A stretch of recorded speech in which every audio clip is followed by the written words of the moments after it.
Etasuro nesa tupruchuka na lolo abu odoi kitungalu opiro opuyo. Kokida na ebuga soroti akalo na Erarun ne mukerieni aparasha kiding awuni kede angon Ecakakitai Togo mam Ecakakitai aiduk. Now this morning I received a phone call from my chairman S1 Opiro telling me that there's an abandoned child, a dead child actually, abandoned and dead. This by saying the child is alive. So I informed my DPC, police. Then we forward the case ahead with the child to Child and Family Protection Unit who are in the region, who are going to handle more steps.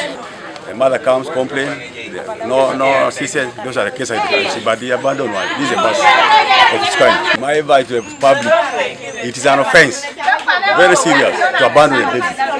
Esa patalo be Brian Sam Ochola elope Togolo aduma kino Imukeru yen yesi amuno ebe arai ikokuyeni atwanit.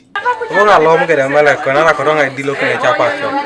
Ngoliar ka kana la ilo na ri chap ja chako ja belo nkin chawo ja ngoliar ka sikana kwanga ije ilo ni. No ngere kini kwana. Nara ki ko kuda musu no kati ngeto ja buinga wa. Ani no be ko kerdo ngorote woro kidi ja ka. Mamu. Je no ba rates. Dari doli so ke di jano gedi ko ke belo nkin na la kin di ja be ko me jari. Apolo na icholongo elosi walo opiro opuyo Richard Otim yesi etoro narit angoranu eminakitos aelo dodo akaulo aibelokin bobo achakanari idue.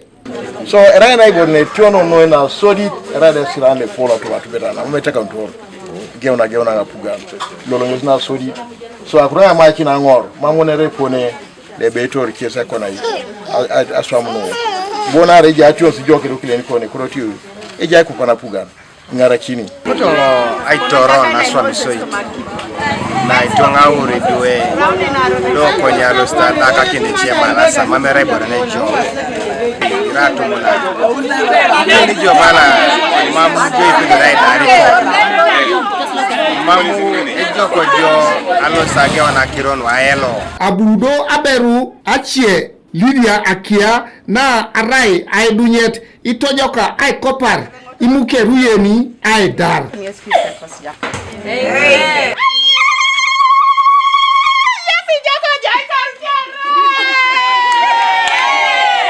Keru dongo da lailo abungo da angole ai kokasode ngai simar asimangi koku na jarra do kwani ngapugan ijai kiongo ikokuye na pedo ngai dar da pedo ngai dar okirora Yesu mama tenga kile konya beti ngagwele ta kile no anu ara idanu ponu anu amuke benenu ngesibere bete jakaiti la emat awjango ke disapa yare ke da pesura re ikokuye ne riko kisapat mami soma tojo korayo to mai yongo mamuti busa kintaberu ina ibuoti akonye kosida enyoni bere kilokta down e kare do patu to bet ejala itingo konya bunga peda dari kadwe wongo na boye tenga lipilipi to ingo japa pero no poto ngarak singo lo poto lo geneta kationis na bodo ngai bonge sinema meta apa pero nitie pedo rindere nge salimo na ketionis idi koko eribore ne polo noi aname jai la suban konya monya tangoro ni pui koko konya mamede kijai kinit konya umo kintinga bangantu kwatana